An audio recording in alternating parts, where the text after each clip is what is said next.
regulated militia being necessary to the security of a free state, the right of the people to keep and bear arms shall not be infringed. Welcome to another edition of Bearing Arms, Cam and Company. My name is Cam Edwards. Glad you're with me on the program today.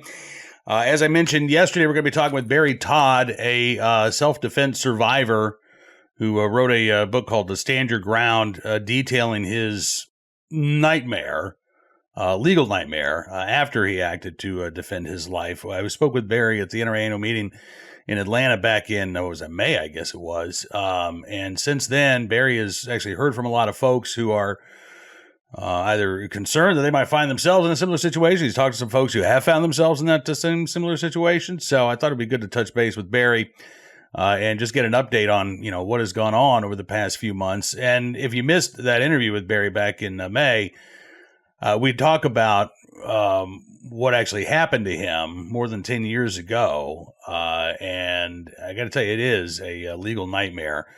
So without any further ado, let's get to the conversation with Barry Todd. Take a look and listen. Barry, thanks so much for joining me on the program. It's good to see you again. Thank you. It's good to see you. And it sounds like you've had a busy few months since we first connected in Atlanta at the NRA annual meeting. Oh, yes, most definitely. Tell me about the reaction that your book, Stand Your Ground, is getting here. Nothing but positive. Outside a few crazed liberals on social media, it's going great. It became a bestseller in the latter part of June, an Amazon bestseller. So I was shocked that it happened that quick, but it's moving really well. That's good. And I think one of the reasons why so many people are responding to this is because, this is a legitimate fear, right? That you can act in self-defense. You defended your life, but you are still, in every self-defense circumstance, there's going to be a police investigation. But that concern is that, okay, I acted to defend my life, but I'm still going to get charged with a crime. I still may get put in prison for this, right? I mean, that's a legitimate concern that a lot of gun owners have. It is. And we're starting to see more and more of it across the country. And it doesn't matter whether you're in a red state or a blue state or whatever you want to call it. Mm-hmm. It's happening all over the country. I just got done watching a thing that I read about last October, a young man by the name of Spencer in Arkansas. All right. A guy had been stalking his daughter, who was 13 at the time. He was out on probation or not probation, but released pending trial, had 46 felony charges being held on him for child pornography, everything dealing with kids. He's a pedophile. He goes into his daughter's room late one night. She's gone. That guy has shown up, taking her out the window. He jumps in his Ford truck, chases him down, rams him with his car, gets his daughter out there. There's an altercation. He shoots and kills the guy. And now he's going to trial for second-degree murder. It's unbelievable. Remind folks, if you can, the circumstances of your case. All right. In a nutshell, this book is for everyone. I want to say that up front, but especially for anyone that has been presumed guilty until proven innocent. Simply, my wife and I were out with some other retired friends. We both were threatened, and then I was viciously attacked, not once, but twice, by two men, one of them wielding a knife.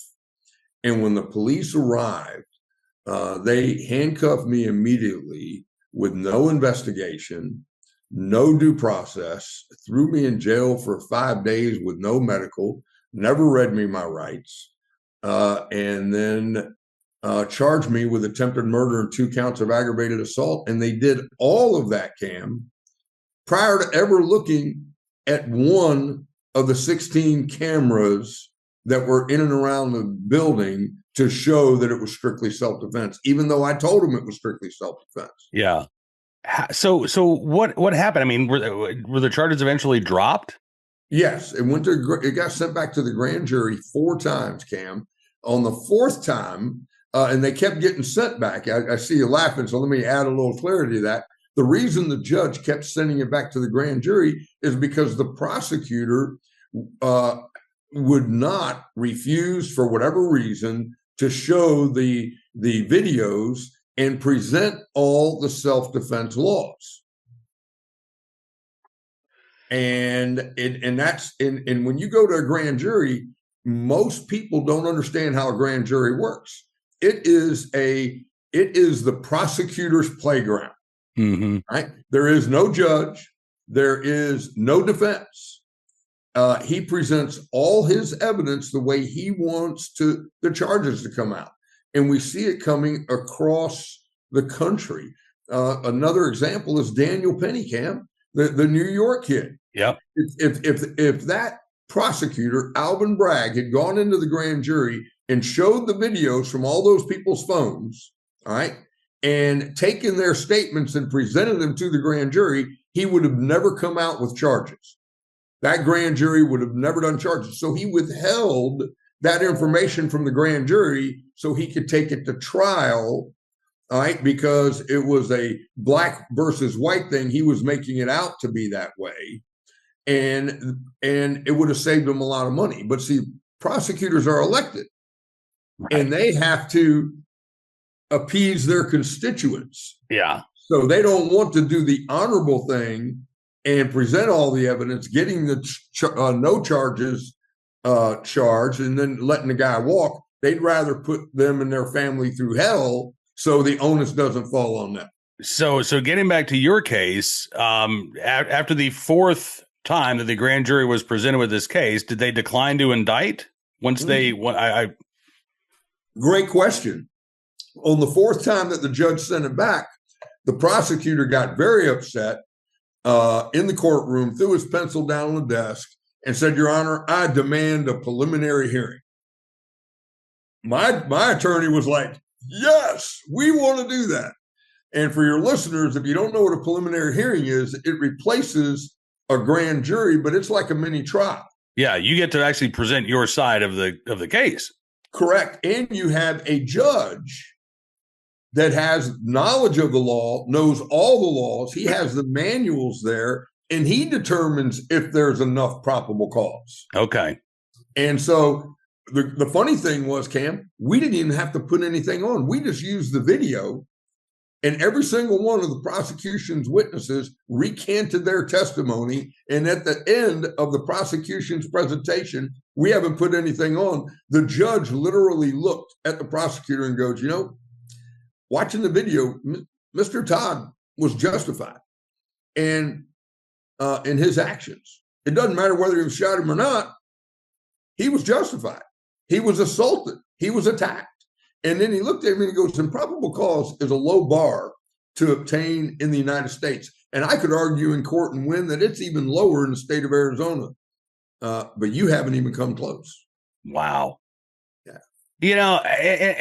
And I thought about you this past weekend, Barry, because I ran across another story out of Arizona, Prescott, Arizona, actually. I think it was ABC 15 in Phoenix talked about this case. It involves a guy named Matt Masucci. And this happened a couple of years ago. He had gone to his local convenience store. He gets back to his car. This guy gets in his face, basically very belligerently, and threatens him. So Masucci draws his pistol. The guy backs off. Masucci drives away. 4 days later, he's pulled over by police, ordered out of the car at gunpoint, taken into custody on 2 counts of aggravated assault, 1 count of disorderly conduct with a deadly weapon. Turns out the guy who got in his face was an assistant fire chief who apparently was drunk at the time, coming from his brother's funeral. And his wife had called 911, said, my husband was threatened, basically told this false story. And, you talk again about the surveillance video. So there was video showing some of this, but it took, I guess, a year and a half or so for that video to be enhanced and Masucci's defense attorney to present this to a judge who immediately said, there's no case here. This guy was acting within his rights. But, the defendant, the armed citizen in this case, Mr. Masucci, he's left not only Prescott, Arizona, he's moved out of the state of Arizona. He felt like he was so many similarities to your story. It felt like he was railroaded. It felt like the prosecutor didn't care about what actually happened, but wanted to get that win, right? And so, like I said, I thought about you this past weekend when I ran across that story because, as you say, this is more common than we want to think. Yes. Oh, yeah. It's crazy. We got George Allen that owned a ranch on the east side of Arizona, out in Santa Cruz County out there. And this happened back in 2022. He was out there, huge ranch, guys in his 70s, found an illegal dead with a big gunshot hole in this illegal alien that was coming across his land. Called the police and the Border Patrol. They show up. 2 weeks later, the Santa Cruz County prosecutor charges him with murder. They have no physical evidence. They have no weapon, nothing. He has to mortgage his ranch, ends up losing it, but ends up being found not guilty at the end of the day. But he's already ruined his life. Right. And that's what these prosecutors are doing. And the one thing I learned through this whole thing, Cam, and it really shocked me because I made some errors in how I dealt with it. I believed that you don't need an attorney. If you're right, you tell the police. So I told him it was strictly self-defense. I told him what happened. And the guy comes in after I tell him this. This is 3 or 4 hours after the incident happened, early Saturday morning, March 1st, 2014. He comes in and he puts a document in front of me. He says, read this and sign it. I said, well, what is it? He goes, it's a charge sheet. I said, I told you it was strictly self-defense. What am I being charged with?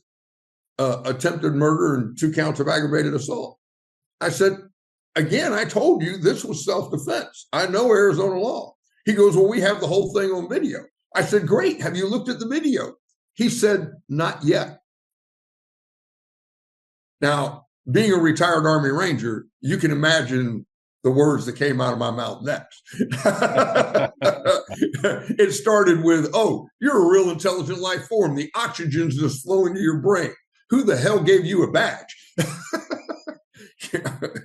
You can't make this stuff up. And then he gets on the stand in the preliminary hearing in the cross-examination, and he literally said, he was honest. He admitted that he never read me my rights, but then he was asked, do you know Arizona's justification defense laws? Do you know that it changed 10 to 15 years ago? And he goes, no. And my attorney asked him, well, don't you think that's your responsibility? Since you have the authority to arrest people? He goes, no, that's not my responsibility. That's the attorneys and the judges. Wow. Yeah. Wow. And if you read my book, I actually 6 chapters of the 14 chapters in the book are actually the transcripts from that preliminary hearing, unedited, just the way it happened. Yeah. And my lead investigator and attorney told me when we walked in that morning before it started, to go, Barry, this is not going to be a Matlock or a Perry Mason. All right. And I said, okay. Well, there were so many astonishing things that happened throughout that 6 hours before the case was dismissed later that day, that afterwards they both came up to me and go, only you would make it like a Matlock or Perry Mason. You'll be shocked at the incompetence you see. And then the other thing that shocked me to the core is the lack of knowledge for the definition and understanding of an American trait, and that's called honor. All right. What do you mean by that? All right. Great question. Great follow-up there. Most people, when you ask them today, because of the changes in our education system, if you ask them the definition of honor, they give you the definition of integrity, which is doing the right thing when no one's looking. Well, honor is much further than that. Honor is doing the right thing no matter the cost. So, and as I was going through this process, my lead investigator, because I knew some police officers on the force, one of them was a pastor in my church, an associate pastor, and they were asked to come in without me being there and watched the video with my attorney and my lead investigator. All of them did. And my attorney said, and all of them said, wow, he's innocent. You got a great case here. And every one of them were asked, would you be willing to sign an affidavit of what you're seeing in the video and that I follow the law? And every single one of them, Cam, said, I can't go against my brothers in blue. They put loyalty above honor. Yeah. And in the military, we don't do that. We weren't taught that, but they do in police forces. And that's what gives them a really bad taste in their mouth, because they don't hold each other accountable to the same standard that they want all of us held to. Yeah. And that's not right. And I'm not saying all police are that way, because there were several federal law enforcement officers that used to work in Arizona that were friends of mine that all signed on the line after they watched the video. One of them, Dennis, comes out of the room. He's laughing. He goes, dude, you got effed. He goes, I'm on your defense team. And he goes, that is unbelievable. Well, I'm glad that you did find some folks with honor, but again, that gets back to the case I was talking about this past weekend, where, again, it seemed like it wasn't necessarily, I got to back my fellow officers, but it was, sort of the small town good old boy network, right? Yeah. And that comes into play as well. So, you talked about the mistakes that you made. One, again, no matter how justified you were in acting in self-defense, have an attorney, right? Don't do this on your own. You should contact an attorney at the first available opportunity, right? Yep. And don't speak to the cops until you get the attorney there. Okay. What other advice would you give individuals who find themselves in your unfortunate circumstances where, again, forced to defend yourself? Number two, because I canceled mine 6 months a year early, have the coverage. Whether it's Delta Defense, USCCA, or through the NRA, have coverage. The personal side, it cost me almost $400,000. On the professional side, it took me another 5 years to clear my name. It cost us over another $250,000. So altogether, it was between $650,000 to $750,000 of total out-of-pocket dollars. And if you add that on a very simple, small rate of return and the time value of money, that was, $3, $4, $5 million of lost resources because of this. So have that coverage. Number three is when you have the attorney, and if you read my book, I actually had to challenge my own attorney. Remember, the attorney works for you. Hold the attorney accountable. Hold your lead investigators accountable. Check their work. I fired the first 2 investigators that I had within the first month. One of them was recommended by my lead attorney. And even my lead attorney, Michael Kimmer, a great man, he is now deceased. He passed away in 2023. He was one of the 2 attorneys on the Miranda rights case in '69. Oh, wow. All right. So this guy was brilliant. He knew his stuff, but he also skipped a step in the front end where the laws had changed for self-defense, because he had a lot of white collar crimes in the previous years. So he had not. And so when I went to him and he said he would take the case, he thought Arizona was still an affirmative defense state. And it has you have to prove your innocence, right? You're guilty until you prove yourself innocent. Correct. In self-defense. Yeah. But Arizona had switched in 2004 to a justification defense. A lot of listeners know it as the Castle Doctrine, stand your ground, all that. But it's actually the legal term for it is you are now, it's a justification defense state, which means, yeah, I did that, but I was justified. And this is why I was justified. So you can't charge me because of that. Mm-hmm. And he was not aware of that. No, it took me about a year to battle it into him. He goes, what you learned in your CCW is not is not the law. And I finally sat him down. I said, Mike, who do you work for? He goes, I work for you. I said, okay, I want you to read these laws that I learned in my CCW. And I want you to take your time. They're very short, but I want you to read them. And I handed him my phone. I brought the laws up and he sat there and read them. And then after he gets done reading them, because he did go through them twice, he goes, give me 24 hours. I'm going to give you a call no later than still be tomorrow. He goes back to his office in Phoenix because he was in Yuma for a grand jury that we had that day, and it came out with a true bill again. He goes back to his office, and he has his associate attorney go back and look at all the self-defense laws, which is the step he skipped because he thought he knew them. Right. And he calls me up at 4:30, 5 o'clock that next day and goes, Barry, I got you on speaker with Mike. He was my lead investigator, Mike McLaughlin, and Rhonda Neff, his associate. He goes, you were right and I was wrong. The laws had changed and the stuff you learned in your CCW training was the law. So I will be waiving your quarterly fee this coming quarter. Wow. And he took it from there and it went through. But you got to be your own advocate and you have to lead your legal team. Do not be afraid to do that. You're the one writing the checks. Again, I hope that everyone in my audience never needs this advice, Barry, but I'm glad that you're offering it. Can you show us your book one more time? Because I want folks to go out and buy this book if they have not got a copy already. There it is right there. Stand Your Ground, One Man's Self-Defense Nightmare. You can go to our website, standyourgroundbook.com. You can get it at Amazon, Barnes & Noble, or Dorrance directly.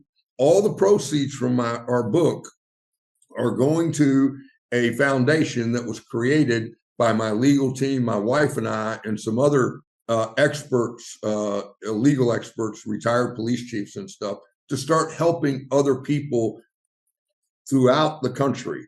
I was blessed because I had the resources and I own a national company that I was able to defend myself. But not everybody's in that same position. Look at Daniel Penier, this young man in Arkansas, and all these other foundations out there, or these lawyers that set this stuff up. It's always after they've been convicted. Well, that's too late, because then you got to go back and get it cleared, get it expunged, and then we don't want that. We just want to have the resources available to say, hey, and we're starting to interview attorneys in different states to get them on board with us, et cetera. So again, go to standyourgroundbook.com. All right, Barry, listen, man, I really appreciate you reconnecting with us. I hope we get to do this again in a couple months. I'd love to check back in with you. I'd love to do it. Thank you, Cam. God bless you. God bless your listeners, and may God bless America. Absolutely. Barry Todd joined us here on Barry and Arms, Cam and Company. My thanks once again to Barry for joining us on the program and for sharing his story, because, I mean, honestly, this is just, it could happen to any of us who are forced to act to protect and defend ourselves at some point. And as Barry says, some of these stories, some of these incidents, it's not uncommon for the charges to be filed before the investigation is done. And it can be a legal nightmare that can cost you hundreds of thousands of dollars to defend your life. All right, let's get to today's Armed Citizen story, today's good deed of the day, and Armed Citizen report as well. We'll start, however, with our recidivist report. I don't know if this is a true case of recidivism. I don't know if these individuals have a previous criminal history, but I do know that they got probation for attacking big balls. The Doge employee who was assaulted on the streets of Washington, D.C. The New York Daily News reports that the two Maryland teenagers who pleaded guilty to assaulting that former Department of Government Efficiency employee back in court on Tuesday for sentencing. The 15-year-old boy and girl arrested back in August in connection with the attempted carjacking and beating of Edward Korstein, a 19-year-old programmer who's better known by his nickname Big Balls. The teenage boy, and again, these teens are not being identified because they're juveniles. The teenage boy pleaded guilty to felony assault, robbery, simple assault, was sentenced to 12 months probation. 12 months probation for a violent felony. The 15-year-old girl that pleaded guilty to simple assault, she got 9 months probation. according to WUSA in Washington, D.C. They're not allowed to contact each other. They're not allowed to be in Washington, D.C., except for school, work, or family obligations. They actually live in Maryland. I'm amazed by this. Again, we talk about the problems within the criminal justice system overall, but particularly within the juvenile justice system. 12 months probation for violently assaulting somebody, for trying to by the way, Corstein had stepped in to apparently stop a carjacking. So he was not the intended victim of the carjacking, but I think, if I recall correctly, he stepped in to defend somebody who was about to be carjacked and then was brutally beaten as a result. And again, what's the punishment? Well, they were arrested back in August. So at most, let's say that they were arrested in August. They have remained in custody between then and now, and then were sentenced to probation. We're talking about August to September, September to October, less than 3 months behind bars at most. Now, I have no guarantee that they spent really any time behind bars. They very well could have been released. In fact, they probably were released to their guardians within hours of being arrested. I know the purpose of the juvenile justice system is not incarceration. It is rehabilitation. I get it. But there does need to be some consequences. Part of rehabilitation is understanding that there are consequences for your action. And in this case, it doesn't sound like there were any consequences at all. I know probation is not nothing, but it's not much. And as we've detailed on so many occasions here, what happens when you violate your probation? Oftentimes, nothing at all, right? Your probation gets extended, but you don't get put in prison. You have to serve the entirety of your original sentence. I'm absolutely disgusted by the sentence handed down here to the individuals who attacked Corstein earlier this year. Today's armed citizen story from the Sunshine State of Florida. The Daytona Beach News Journal reporting on a woman in Deltona who shot her husband in self-defense, wounding him. I believe, by the way, that this is Domestic Violence Awareness Month. And in this case, it sounds like this woman was, again, being physically assaulted. 41-year-old Jermaine Jackson showed up at a hospital in Daytona Beach with a gunshot wound to the arm. He ultimately was charged with battery, 2 counts of violation of probation, as well as making a false report, knowingly giving false information to police. According to deputies in Volusia County, Jackson and his wife were involved in a physical fight at their Deltona home Saturday afternoon. According to the paper, the confrontation escalated to the point where the woman was forced to shoot Jackson in self-defense, according to deputies. Wife said that Jackson had been released in March from prison on a manslaughter charge. Woman said that Jackson was violent, had battered her multiple times. She reported she had to change the locks on the doors to stop Jackson from entering the home. So even though they were still married, I don't know if they were actually living together, if they were estranged. Apparently they were not living together at the time because he was trying to force his way into the home, broke through the door. The wife retrieved a firearm, shot through the door, hitting Jackson in the arm. Both Jackson and his wife then left the home in separate vehicles before law enforcement arrived. Jackson found at the local hospital. His wife was found in the parking lot of a McDonald's there in Deltona. And when deputies contacted Jackson at the hospital, he made up a story that he didn't know who shot him. He said he was hanging out with his family at a home in Daytona Beach when a disturbance broke out nearby. There were gunshots fired. He said that's when he realized he'd been shot in the arm, and he didn't know who shot him. Deputies, though, had enough evidence to show that Jackson was shot at the couple's home there, at least the woman's home in Deltona. The paper also reports that Jackson served 5 years in prison for shooting and killing a 43-year-old man during a card game at a car wash in November of 2020. He was released from prison in March and was placed on 5 years probation at the time. At the time of his arrest in November of 2020, police said a car game was in progress when Jackson entered a room, got into a fight with an individual named Warwick Williams, and fired several shots, hitting Williams twice. Don't know why he was charged with manslaughter. He may have pled guilty to manslaughter. Actually, he may have faced more serious charges to begin with. This may be another case of the justice system, downgrading charges in order to obtain a conviction. But whatever the reason, I'm glad this woman is okay. I hope that Jackson does not bother his wife again. And I hope that, frankly, the wife will be filing divorce papers very soon, as well as perhaps an order of protection. And I'm really glad that she has a firearm and knows how to use it, because unfortunately, sometimes abusers don't get the message when the criminal justice system tells them to leave their victims alone. Finally, today, our good deed of the day: in the right place, at the right time, willing and able to do the right thing. Some good Samaritans in Pennsylvania who helped a teenager who suffered a medical emergency while riding in his family's car. This was last Saturday. This teenager, 15-year-old Weston Hamaker, he's in the passenger seat. His mom, Janessa Broderick's driving through Phoenixville, which is a Philadelphia suburb. Broderick said, "We're literally driving, just getting a haircut, getting ready for the homecoming dance that night, and he slumped over on me driving through town." She said, "I pulled over right away, and he was seizing pretty good." So mom, as you can imagine, frantically starts yelling for help. A woman named Lauren McLaughlin, who's a nurse, was walking her dog with her fiance. And she said, I think during that time, I just kind of went into nurse mode.